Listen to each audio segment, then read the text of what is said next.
Welcome friends. एक बार फिर से स्वागत है आपका इस चैनल पर।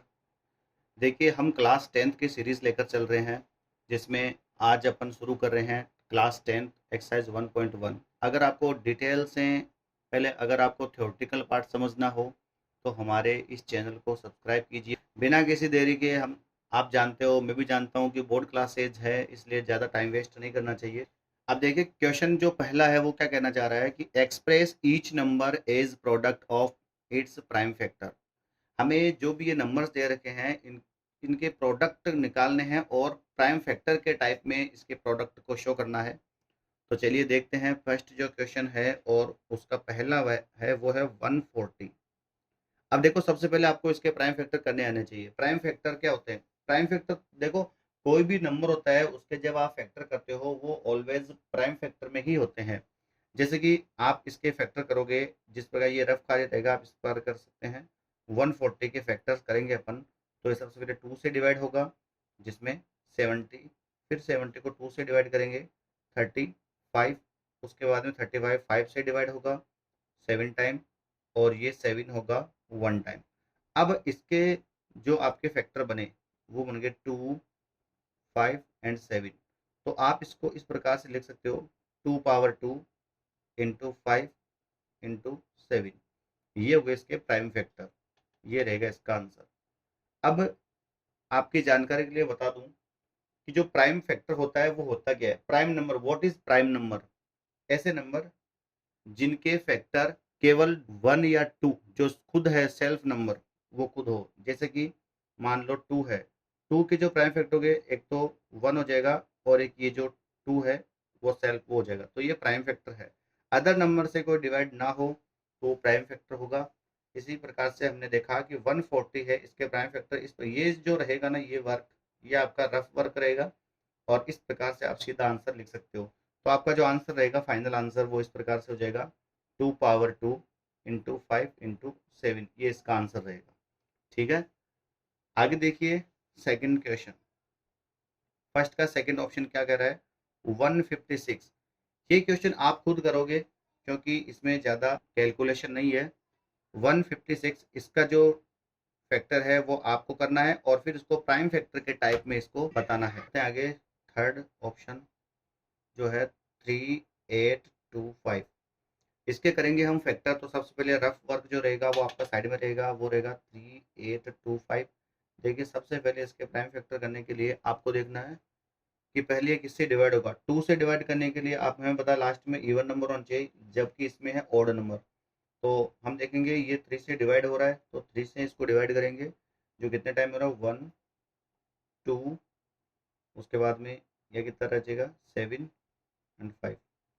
अब फिर ये जो डिवाइड होगा, फिर 3 से डिवाइड होगा, 4 2 5, 425। अब ये 3 से डिवाइड नहीं हो रहा है, 4 से भी नहीं हो रहा है, 5 से डिवाइड होगा, जो कितने टाइम में होगा वो देखो, 8 टाइम और 5 टाइम। और फिर से ये 5 से डिवाइड होगा 17 टाइम। अब 17 जो डिवाइड होता है वो ओनली 17 से होगा 1 टाइम। अब इसके जो फैक्टर हो गए वो हो गए 3 5 एंड 17। तो हम इसको ऐसे लिख सकते हैं, 3 पावर 2 इंटू 5 पावर 2 इंटू 17। ये इसके हो गए प्राइम फैक्टर। बिल्कुल आसान क्वेश्चन था। फोर्थ क्वेश्चन 5005, इसके फैक्टर आपको करना है, ये भी आपका SW रहेगा। और उसके बाद में फिफ्थ 7429, इसके फैक्टर करने के लिए हमें वैसे ही रफ कार्य के अंदर जाना होगा, और 7429 इसको सबसे पहले हम डिवाइड करेंगे। देखिए, जो आपके डिविजिबल रूल्स जो है वो आपको पता होने चाहिए, उसके लिए अलग से वीडियो डाला गया है, आप हमारे चैनल पर जाकर देख सकते हैं। तो देखो, सबसे पहले इसमें जो डिवाइड होगा वो डायरेक्ट 17 से करेंगे अपन। अब 17 का अगर आपको टेबल आ रहा है तो डायरेक्ट आप कर सकते हो, वरना आप एक साइड में लिख सकते हो। अब 17 के टेबल में देखिए, 74 नहीं आ रहा, तो 68 कितने टाइम में, 4 टाइम। तो 4 टाइम यहाँ पर हो गया 68, इसमें से माइनस करेंगे तो 6 यहाँ पर रह गया, तो 62 यहाँ पर होगा 3 टाइम। यहाँ पर ये कितने टाइम में रह जाएगा, 51। तो 62 माइनस 51 करेंगे तो यहाँ पर हमें पता है जो बच जाएगा नंबर वो क्या रहेगा, 11 रह जाएगा, और 119 हो गया, जो कि कितने टाइम में है, 1 2 3 4 5 6 7 टाइम, ये आ जाएगा। अब ये किससे डिवाइड होगा, ये सीधा डिवाइड होगा 11 से, सॉरी 19 से। 19 का टेबल भी आपको लिखना पड़ेगा, अगर आपको आ रहा है तो डाइट कर सकते हो 2 टाइम।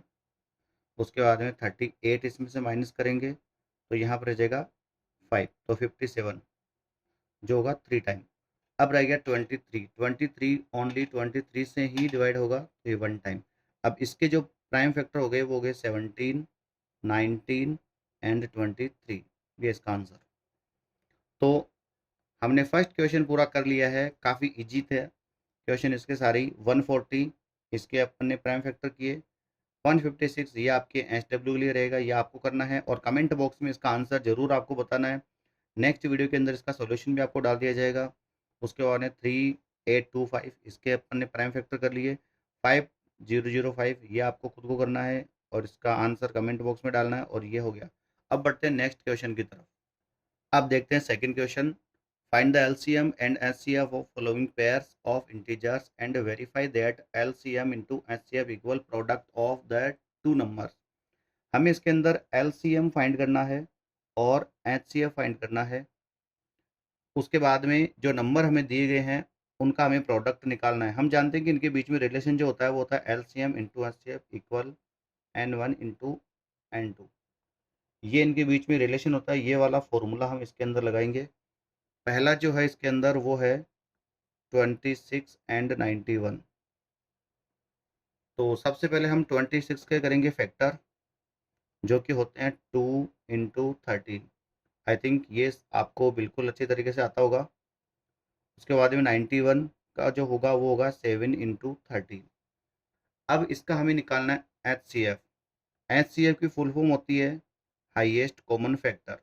अब यहाँ पर जो HCF रहेगा वो दोनों में हमें कॉमन नंबर देखना है, कौन सा है, देखिए 13 इसमें भी है और इसमें भी है, इसका मतलब इसका HCF हो गया 13।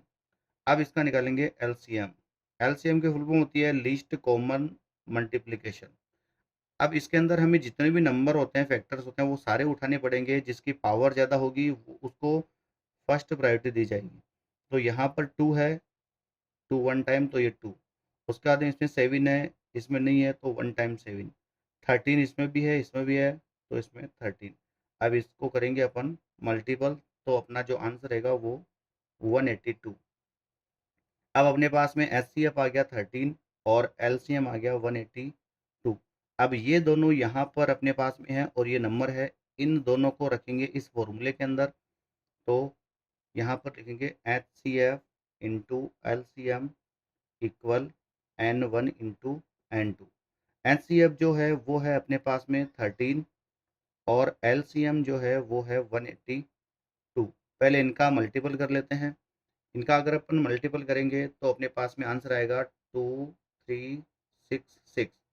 और N1 इंटू N2, N1 क्या है अपने पास में 26 और N2 कितना 91। इनको जब मल्टीपल करेंगे तो आएगा अपने पास में 2366। तो हम लिख सकते हैं ये N1 इंटू N2। उसके बाद हम कह सकते हैं hence product of two numbers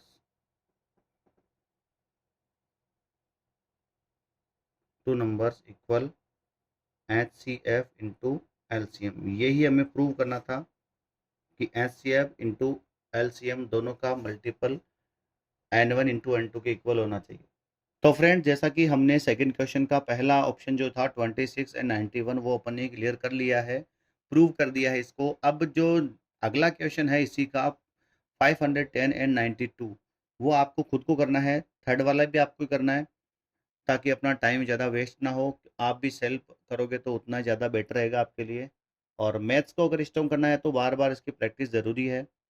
अब हम बढ़ते हैं थर्ड क्वेश्चन की तरफ। इसका एक क्वेश्चन मैं आपको बताऊंगा, बाकी दो है वो आपको खुद को करने हैं। तो देखिए थर्ड क्वेश्चन क्या कह रहा है। तो थर्ड क्वेश्चन ये कह रहा है find the LCM and HCF of the following integers by applying the prime factorisation method. हमें कुछ इंटीजर्स दे रखे हैं, इनके हमें करने हैं prime factor. Prime factor method से आपको एलसीएम एंड एचसीएफ फाइंड करना है। इसका पहला क्वेश्चन मैं आपको करके दिखा देता हूँ, उसके बाद में सेकंड एंड थर्ड वो आपको खुद को करना है, और कमेंट बॉक्स में इनका आंसर आपको ज़रूर शेयर करना है, ताकि ये पता लगे कि कितने बच्चे यहाँ पर पढ़ने वाले हैं, एक्टिव बच्चे हैं। देखो, फर्स्ट जो इसमें क्वेश्चन है वो क्या है, 12, 15 एंड 21, ये अपने पास में इंटीजर्स है। अब इंटीजर्स का हम सबसे पहले निकालेंगे फैक्टर। 12 का जो फैक्टर होगा वो हो जाएगा 2 × 2 × 3। ठीक है, ये सबको आपको पता है कैसे आया। अगर ये भी नहीं आता तो आप कमेंट बॉक्स में बताइए, इसका अलग से वीडियो बना दिया जाएगा, क्योंकि जीरो लेवल से यहाँ पर मैथ पढ़ाई जाएगी। 15 का देखिए, 15 का रहेगा 3 × 5। उसके बाद में है 21। 21 के जो फैक्टर होंगे वो होंगे 3 × 7। अब दोस्तों अपने पास में 12, 15 एंड 21 इसके फैक्टर आ गए अपने पास में। अब इनका निकालेंगे अपन एचसीएफ, और हमें पता है एचसीएफ कैसे निकाला जाता है। तीनों के अंदर जो कॉमन नंबर होता है ना, वही इसका एचसीएफ होता है। देखिए, इसमें 3 है, इसमें 3 है, इसमें 3 है, तो इनका एचसीएफ हो गया 3। अब एलसीएम, एलसीएम जो रहेगा वो रहेगा सभी में से हमें ऐसा लीस्ट कॉमन मल्टीप्लिकेशन लेना है। तो देखिए, सबसे पहले इसमें 2 की पावर 2 है, यहाँ पर हम इसको ऐसे भी लिख सकते हैं 2 पावर 2 × 3। तो यहाँ पर 2 पावर 2 है, और उसके बाद 3 पावर 1 है, तो पावर जो हाई होगी वो लेंगे, पहले 2 लेंगे अपन, तो वो रहेगा 2 की पावर 2, उसके बाद में 3, उसके बाद में 5, उसके बाद में 7। इनको जब मल्टीपल करेंगे तो इसका आंसर आएगा 420। तो ये अपना हो जाएगा फाइनल आंसर। तो बहुत ही इजी क्वेश्चन है, इसमें ज़्यादा कोई टफ वाली बात नहीं है कि आपको नहीं आए। और फिर भी अगर किसी बच्चे को एचसीएफ और एलसीएम फाइंड करना नहीं आता है, तो आप कमेंट में ज़रूर बताइएगा, इसका अलग से वीडियो बनाया जाएगा आप लोगों के लिए। ठीक है, तो सेकंड और थर्ड इसके जो हैं वो आप खुद करोगे। बढ़ते हैं नेक्स्ट क्वेश्चन की तरफ। Fourth question, first second and third तीन क्वेश्चन अपन ने अब तक कर लिए हैं। क्वेश्चन नंबर 4 की बात करें तो यहाँ पर दिया गया है गिवन दैट एचसीएफ, जो कि हमें निकालना है 306 एंड 657 इक्वल 9। सॉरी, दिया हुआ है given that HCF 9 and find करना है एलसीएम। काफ़ी इजी है, इसमें कुछ ज़्यादा दिक्कत वाली बात है नहीं। हमें बस केवल एक बात पता होनी चाहिए। सबसे पहले आपको जो दिया गया है वो लिख देना है हमें गिवन। गिवन आपको क्या है, गिवन आपके पास में है एचसीएफ, और वो भी किसका, 306 एंड 657। इसका हमें एचसीएफ दिया हुआ है, जो कि कितना है, 9। ठीक है, अब आप क्या जानते हो वो आपको लिख देना है। जो आप हम जो जानते हैं वो है, we know that LCM, LCM into HCF equal में क्या होता है, product of numbers, product of two numbers. ठीक है, जो दो नंबर्स आपको दिए हुए रहते हैं उनका हमें निकालना होता है प्रोडक्ट। तो सबसे पहले देखिए, L C M into H C F, जो कि रहेगा 306 इंटू 657, ये इक्वल रहेंगे, क्योंकि ये आपके टू नंबर्स है, ये फर्स्ट नंबर, ये second number. LCM into HCF, हमें एचसीएफ दे रखा है, एलसीएम फाइंड करना है। तो यहाँ से एलसीएम का जो फॉर्मूला हो जाएगा वो हो जाएगा 306 इंटू 657, और अपॉन में यहाँ पर आ जाएगा एचसीएफ। तो देखिए, एलसीएम यहाँ से मैं ले लूँगा 306 इंटू 657 अपॉन 9। जब इसको डिवाइड करेंगे तो अपने पास में एलसीएम जो रहेगा वो रहेगा, फाइनल जो आंसर आएगा अपने, वो आएगा 22338। ये इसका आ जाएगा आंसर, क्योंकि इससे ये डिवाइड हो जाएगा 3 टाइम एंड 4 टाइम। और जब इन दोनों को मल्टीप्लाई करेंगे तो अपने पास में आ जाएगा 22,338। ये इसका आंसर रहेगा एलसीएम। तो फ्रेंड्स, अब बढ़ते हैं क्वेश्चन नंबर 5 की तरफ। काफ़ी शानदार क्वेश्चन है, मैं तो कहूँगा इसके आप स्टार लगा सकते हो, क्योंकि अच्छा क्वेश्चन है। काफ़ी बच्चे जितने भी क्वेश्चन वो अब तक करे हैं वो आराम से सभी कर सकते हैं, 90% आराम से कर सकते हैं। लेकिन ये जो क्वेश्चन है इसमें हमें थोड़ा दिमाग लगाना है। तो क्वेश्चन नंबर 5 देखिए क्या कह रहा है, check whether 6 power n can end with the digit 0 for any natural number n। पहले इसको क्वेश्चन को समझिए, उसके बाद में अपन इसको करेंगे। देखो ये कहना क्या चाह रहा है, ये ऐसा कह रहा है कि 6 पावर n है आपके पास में, मतलब 6 के पावर ऊपर कोई भी नंबर हो सकता है, एनीवे कुछ भी हो सकता है, और उसके हमें करने हैं फैक्टर। फैक्टर करने पे हमें ये पता होना चाहिए, अगर हम n की पावर ऐसा क्या रखें कि इसके फैक्टर जो मल्टीपल होगा वो जीरो पे एंड हो, यूनिट जो रहेगा वो किस पे एंड हो, जीरो पे।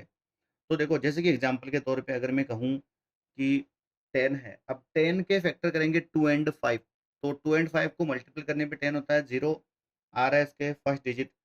तो इसी प्रकार से आपको बताना है कि जो 6 पावर n है, क्या ऐसा संभव है कि इसके लास्ट में जीरो आए या फर्स्ट जो यूनिट है वो जीरो पे आए। वो समझने के लिए आपको ये पता होना चाहिए, किसी भी नंबर को यदि आप जीरो पर एंड करना चाहते हो तो उसके फैक्टर 2 एंड 5 फॉर्म में होने चाहिए। 2 एंड 5 फॉर्म में होंगे तो हम कह सकते हैं कि 5 टू ज़ा 10 होते हैं, जो कि जीरो पर एंड हो रहा है। और 6 के फैक्टर करने पर अगर ये ऐसा बन रहा है 2 एंड 5, तो हम कह देंगे कि 6 पावर n जो है वो, उसका जो डिजिट है वो जीरो पर एंड कर रहा है। तो इसके साथ में एक बात और बता दूं, या तो यहाँ पर 2 एंड 5 दोनों मिक्सचर में आ जाए, या ओनली 5 आ जाए, या 2 आ जाए, तब भी हो सकता है। लेकिन अगर इनके अदर अगर कोई नंबर आ जाए, टू टू के साथ में अदर नंबर 5 के अलावा कोई भी नंबर आ जाए, तो वो जीरो पे एंड नहीं होगा। तो देखो इस क्वेश्चन को करेंगे कैसे, ये केवल थ्योरेटिकल पार्ट है। तो सबसे पहले आपको यहाँ पर लिखना है, if any number ends with the digit zero it should be divisible by 10, कि अगर कोई भी नंबर जीरो पर एंड हो रहा है तो वो 10 से डिवाइड होगा। बिल्कुल सही बात है, क्योंकि जिसके लास्ट में जीरो है वो 10 से आराम से डिवाइड हो जाएगा। या हम यूं कह सकते हैं, in other word it will be also be divisible by 2 and 5 also as 10, 2 into 5।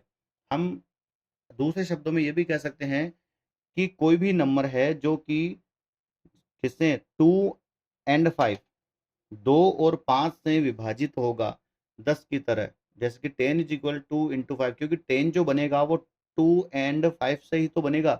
तो जो 10 से डिवाइड हो रहा है वो 2 एंड 5 से भी डिवाइड होगा।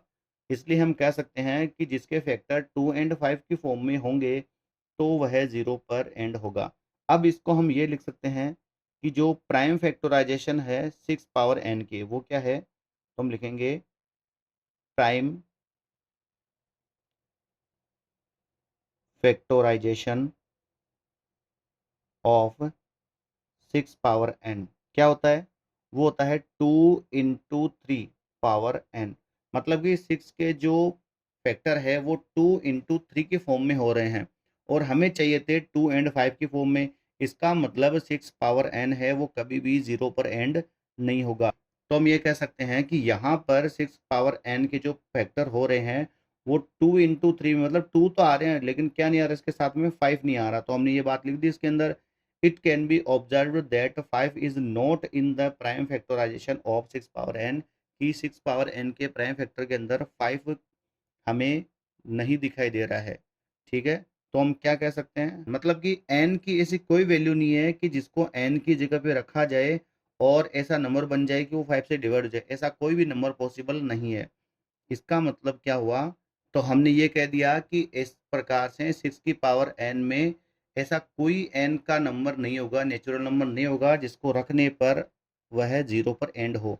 या आप इसको शॉर्ट में ऐसे भी समझ सकते हो, जैसे कि 6 पावर n है और 6 पावर n की वैल्यू आप जीरो से रखना शुरू करो, 0 1 2 3 4 5 6 7 8 9, ये सब यदि आप रख के देखोगे तो हमें ये पता लगेगा कि इसकी जगह पे ऐसी कोई वैल्यू रख दो लेकिन फिर भी जीरो पर एंड नहीं होगा। जैसे कि 6 पावर अगर मैं जीरो रखूँ तो उसकी वैल्यू 1 होती है, 6 पावर 1 रखूँगा तो 6 होगा, 6 पावर 2 रखूँगा तो 36 होगा, 6 पावर 3 रखूँगा 216 होगा।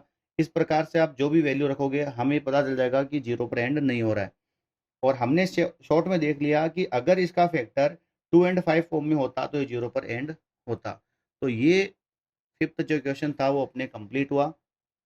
इसको एक बार नहीं बार बार देखोगे तब आपके बिल्कुल क्लियर समझ में आएगा। बढ़ते हैं नेक्स्ट क्वेश्चन की तरफ। क्वेश्चन नंबर 6 कह रहा है, explain why 7 into 11 into 13 plus 13 and 7 into 6 into 5 into 4 into 2 into 2 into 1 plus 5 are composite number. तो सबसे पहले आपको ये पता होना चाहिए what is composite number. Composite number क्या होता है? ऐसा नंबर जिसके अगर आप फैक्टर कर दिए जाए, टू एंड मोर फैक्टर जिसके आ जाएंगे, तो इसका मतलब वो क्या होगा? कंपोजिट नंबर होगा। जैसे कि मान लेते हैं कि 2 है, इसके फैक्टर करेंगे तो 1 एंड 2 होगा, तो ये 2 है, इससे मोर नहीं है, तो ये प्राइम फैक्टर होगा, ना कि कंपोजिट। 3 है, ये भी प्राइम फैक्टर। अब बात करें 4 की, 4 के जो फैक्टर होंगे वो 1 भी हो सकता है, 2 भी हो सकता है एंड 4 भी हो सकता है। इसका मतलब ये क्या है? Composite number.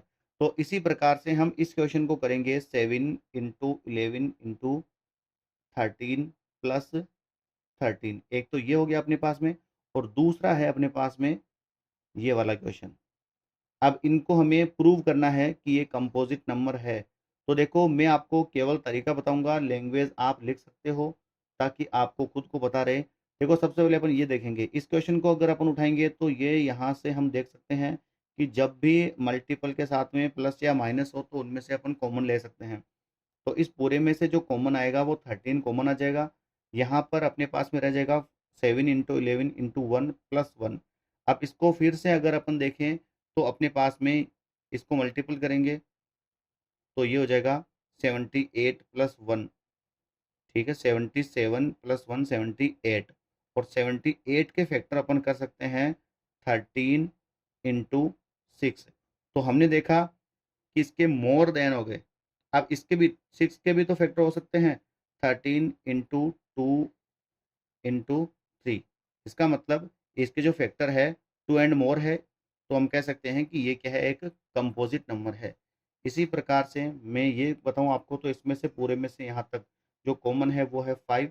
5 कॉमन ले लिया तो अपने पास में क्या रह गया? ये हो गया 7 into 6 into 1 into 4 into 3 into 2 into 1 और प्लस में 1। इसके फैक्टर करेंगे तो अपने पास में यहाँ पर हो जाएगा 1008 प्लस 1। और ये हो गया आपके पास में ये इस प्रकार से। तो अलग अलग फैक्टर हो गए यहाँ पर 5 एंड 1009। तो इसका मतलब ये भी क्या हुआ? Composite number. ठीक है। अब नेक्स्ट जो क्वेश्चन है 7। 7 क्वेश्चन को आपको खुद को करना है। पहले आप इसको ध्यान से पढ़ो, कहना क्या चाह रहा है। उसके बाद में आप देखो कि किस प्रकार से इसमें एक राउंड पूरा करने पर समय लग रहा है, दूसरा राउंड जो कर रही है और कितना टाइम लगेगा। इसका मतलब आपको फाइंड करना है एलसीएम। इसमें आप एलसीएम फाइंड करके देखो, आंसर आ जाएगा। ठीक है, नहीं है तो आप कमेंट बॉक्स में लिखना, उसके बाद में हम इनको एक्सप्लेन करेंगे। तो एलसीएम फाइंड कर लेना आप, इसका आंसर आ जाएगा। और वैसे भी इसका सॉल्यूशन नेक्स्ट वीडियो में आने वाला है, डिटेल्स है, तो आप वो भी देख सकते हो। ठीक है, मिलते हैं नेक्स्ट वीडियो में। Thank you so much.